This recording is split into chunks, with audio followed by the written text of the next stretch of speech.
में हिमालय की गोद में बसे केदारनाथ धाम को 12 ज्योतिर्लिंगों में से एक माना गया है।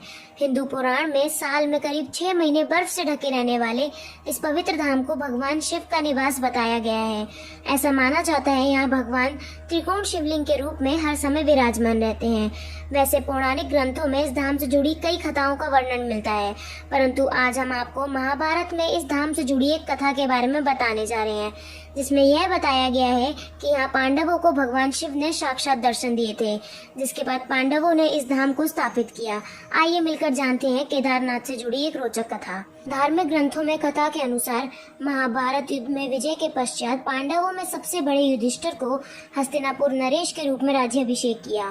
उसके बाद करीब 4 दशक तक हस्तिनापुर पर उन्होंने राज किया। इसी दौरान एक दिन पांचों पांडव भगवान श्री कृष्ण के साथ बैठकर महाभारत युद्ध की समीक्षा कर रहे थे।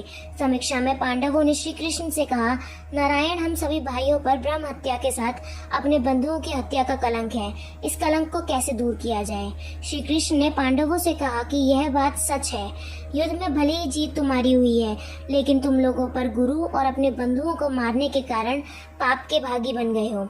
इन पापों के कारण मुक्ति मिलना संभव है, परंतु इन पापों से मुक्ति सिर्फ महादेव ही दिला सकते हैं, अतः महादेव की शरण में जाओ। उसके बाद श्री कृष्ण द्वारका लौट गए। उसके बाद पांडव अपने पापों से मुक्ति के लिए चिंतित रहने लगे और मन ही मन सोचते रहे कि कब वे अपने राजपाट को त्याग कर शिव जी की शरण में जाएं। उसी एक दिन पांडवों को पता चला वासुदेव ने अपना भेष त्याग दिया है और वे परधाम लौट गए हैं। यह सुनकर पांडवों को भी पृथ्वी पर रहना उचित नहीं लग रहा था। गुरु, पितामह और सखा तो युद्ध भूमि में ही पीछे छूट गए थे। माता, ज्येष्ठ पिता और काका विदुर वन गमन कर जा चुके थे। सदा के सहायक श्री कृष्ण भी नहीं रहे थे।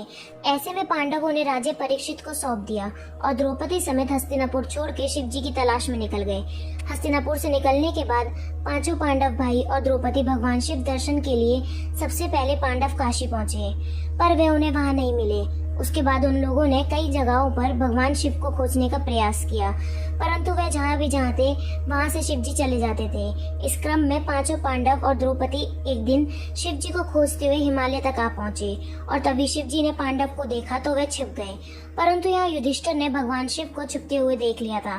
तभी युधिष्ठिर ने भगवान शिव से कहा, प्रभु आप कितना भी छिप जाए, हम आपके दर्शन के बिना यहाँ से कहीं नहीं जाएंगे और मैं यह जानता हूँ कि आप किस लिए छिप रहे हैं, क्योंकि हमने पाप किया है। युधिष्ठिर के इतना कहने के बाद पांचों पांडव आगे बढ़ने लगे। उसी समय एक बैल उन पर झपट पड़ा। यह देख भीम उससे लड़ने लगे। इसी बीच बैल ने चट्टानों के बीच अपना सर छुपा लिया, जिसके बाद भीम उसकी पूंछ पकड़कर खींचने लगे तो बैल का सर धड़ से अलग हो गया। वह धड़ शिवलिंग में बदल गया। कुछ क्षण बाद भगवान शिव उस शिवलिंग से प्रकट हुए। शिव जी ने पांडव के पाप को क्षमा कर दिया। आज भी यह घटना के प्रमाण केदारनाथ में मौजूद है। केदारनाथ का शिवलिंग बैल के कूले के रूप में मौजूद है। भगवान शिव को अपने सामने साक्षात देख पांडवों ने उन्हें प्रणाम किया। उसके बाद भगवान शिव ने पांडवों को स्वर्ग का मार्ग बताया और फिर अंतर्ध्यान हो गए। उसके बाद पांडवों ने शिवलिंग की पूजा अर्चना की और आज वही शिवलिंग केदारनाथ धाम के नाम से जाना जाता है। क्योंकि यहाँ पांडवों को स्वर्ग जाने का रास्ता स्वयं शिव जी ने दिखाया था, इसलिए हिंदू धर्म में केदार स्थल को मुक्ति स्थल माना जाता है। और ऐसी मान्यता है कि यदि कोई केदार दर्शन का संकल्प लेकर निकले और उसकी मृत्यु हो जाए तो उसे पुनर्जन्म नहीं लेना पड़ता। अगर आपको हमारा वीडियो पसंद आया हो, वीडियो को लाइक, कमेंट, शेयर करें और चैनल को सब्सक्राइब करना ना भूलें। धन्यवाद।